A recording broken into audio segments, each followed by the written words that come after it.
Welcome to a new daily top Askreddit video. Today's topic. What's a fact you know that almost everyone is wrong about? The Mayans didn't disappear or go extinct. They still live in Central America and speak at least 24 different Mayan languages. The last Mayan city didn't fall to Spanish conquest until 1697. Same for Aztecs. Nahuatl is still spoken in Mexico. Here in El Salvador is also spoken and there are government programs to revive it.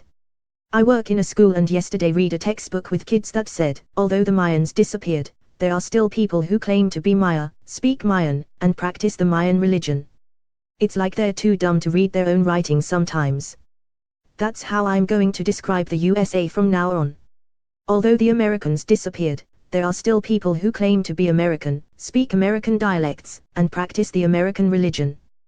They vanished without leaving a trace. Mayan culture is still alive and thriving today.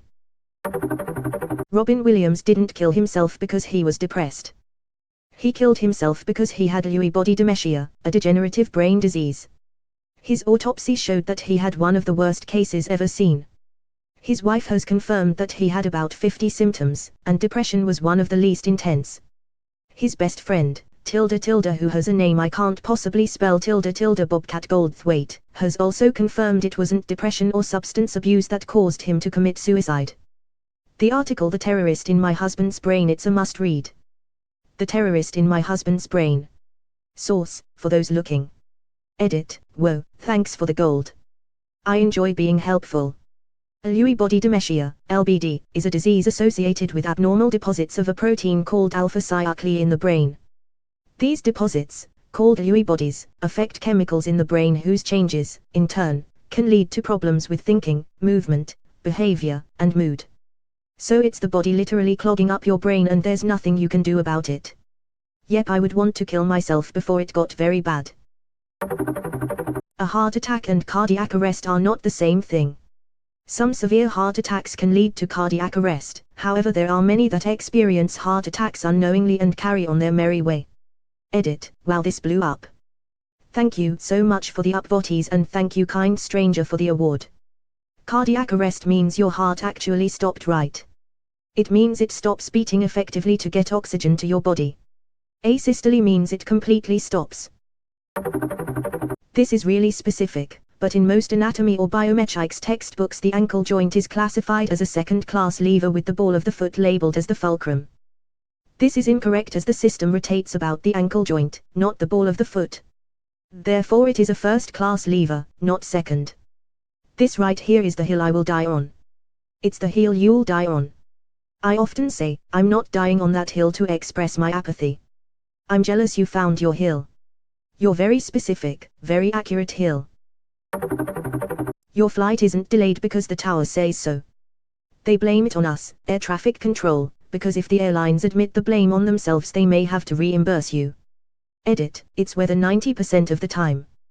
Those lying bastards. Those, lying bastards.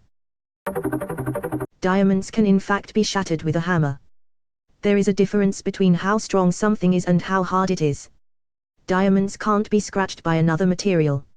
Or cut. Edit, guys, if you're going to post articles saying this is wrong, can you please read the article first? A lot of these are talking about materials that are hypothesized to be able to cut diamond but have never been tested because they haven't been found in the right chemical structure or in a large enough amount to actually make something to try it. You could totally be right, but the fact it's never actually scratched a diamond is kinda relevant. Edit 2, there is actually an artificial material that has been tested and is capable of cutting diamond. Diamond can only not be scratched by natural materials. Thanks to you /the house chef. If diamonds can't be scratched by another material, how do they polish them? If you end up in a higher tax bracket, only the income above that bracket gets taxed at the new percentage. It baffles me how few people understand this. I have just stopped trying to help people understand this. Due to how our hours work, 24 on 48 off, we can earn overtime very quickly and everyone always tells me not to work too much or I won't be making any money past a certain point and my brain hurts for them. So say if 0 to 60k is taxed at 1%, and 60 to 80k is 2%. If I made 80 Kelvin only 20 Kelvin is taxed at 2%, Yes. That's how it works in the US. A defibrillator will not restart a heart, it will only stop fibrillation. Edit, holy fuck. Didn't expect that. That's the name. I say we start calling them restarticators, so they do restart hearts. Edit, thank you, mysterious benefactor. Dopamine isn't the pleasure chemical. You see the misconception all the time. Someone indulges in their favorite vice and says gotta get my dopamine rush. But dopamine isn't about pleasure, it's about craving. Our dopamine levels don't spike when we get something we want, they spike when something we want becomes available, and go down once we actually get the pleasurable thing. Dopamine isn't the rush of driving fast, it's the green light that tells you to go. Edit, obligatory thanks for the silver and rip my inbox. And like some folks have pointed out, I'm oversimplifying for the sake of brevity.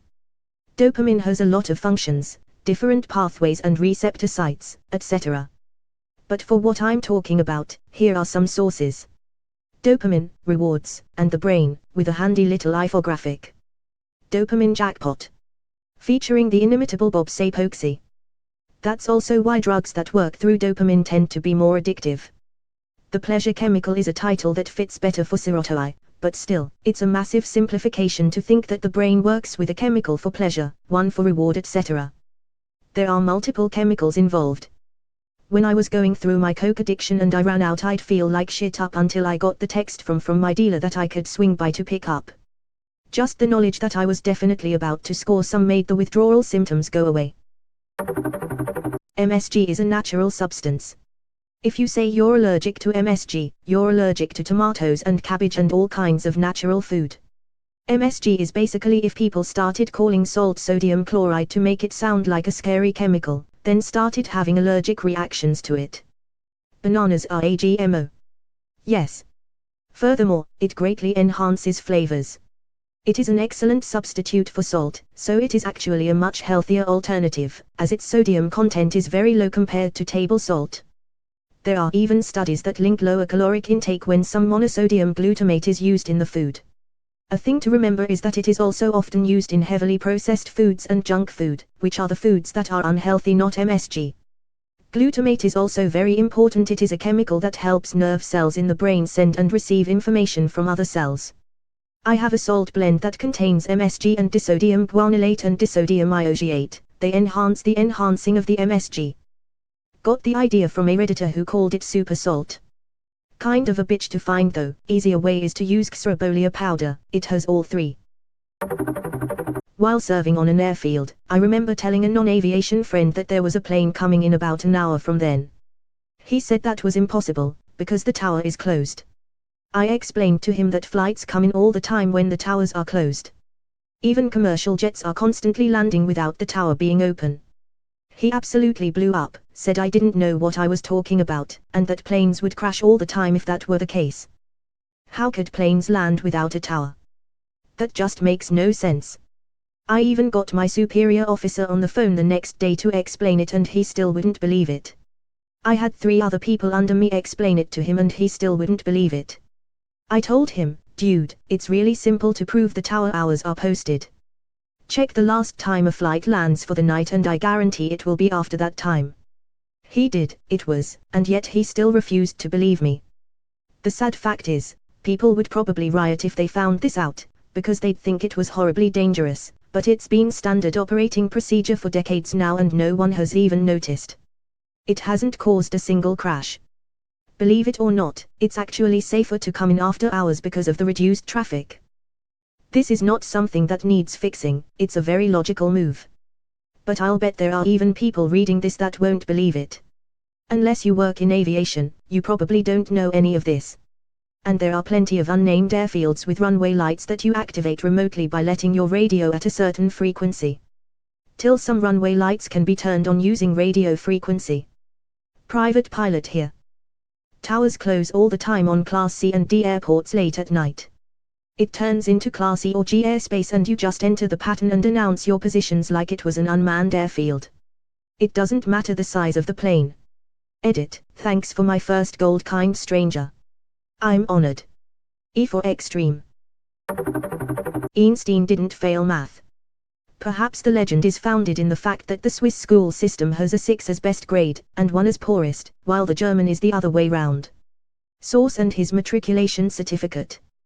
Epstein didn't kill himself. Jet fuel can't melt steel beams.